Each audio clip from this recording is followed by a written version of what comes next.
Pakistani delegation was left red-faced in America.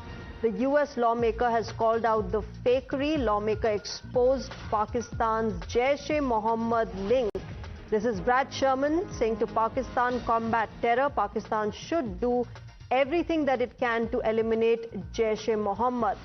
Meanwhile, the Indian representative Shashi Tharoor has welcomed the statement. This, ladies and gentlemen, is how the copycat delegation of Pakistan has been left red-faced in United States, even though they desperately tried to copy how India has sent several teams, several delegations across the world, including to the United States of America. They have failed miserably. US Congressman Brad Sherman now exposing the Jaish-e-Mohammed link to Pakistan. And this is after the meeting with Bilawal Bhutto-led delegation. Brad Sherman, the US Congressman, urged Pakistan to eliminate terrorism, particularly the Jaish-e-Mohammed. Indian delegation envoy, meanwhile, Shashi Tharoor, has welcomed this statement.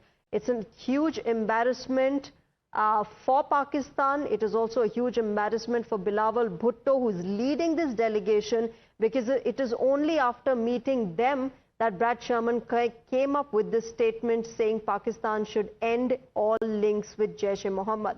My colleague Pratibha has more on this. Let me quickly go across to her. Pratibha, over to you. Right, Shreya. So imagine this, the Pakistani delegation, as is the entire country of the United States, and the world now knows that this delegation has come immediately after the Indian delegation. It's a copycat delegation. So the world is aware of that. They meet the American lawmaker, and immediately after that, take a look at what happens. This is a picture that has been tweeted by the Congressman Brad Sherman, and he says, met Bilawal Bhutto Zardari, Pakistan's ambassador Sheikh, and House Affairs leadership for a candid conversation about regional tensions following last month's India-Pakistan conflicts, democracy in Pakistan and counter-terrorism in the region. So this is a picture that he has tweeted with Bilawal Bhutto there that you can see. But look at the immediate message that comes after that, very clearly calling out Pakistan after meeting the delegation.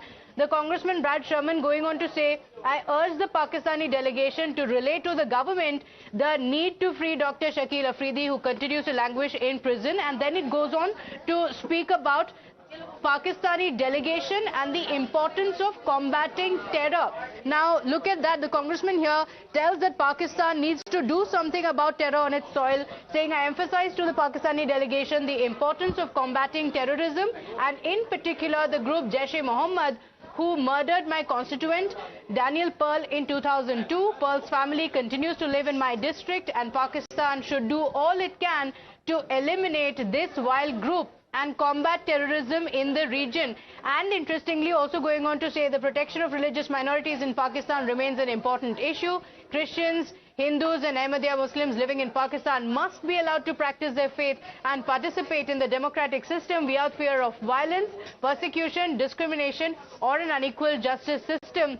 And this statement, of course, has been welcomed by Shashi Tharoor, who says that it is important to call out Pakistan for what it has been doing, saying it's a welcome reminder by the representative Brad Sherman that Pakistan is the country that not only sheltered terrorist mastermind Osama bin Laden, but also arrested and punished the brave doctor who identified his location. So being called out by the United States, and the statement being welcomed by India.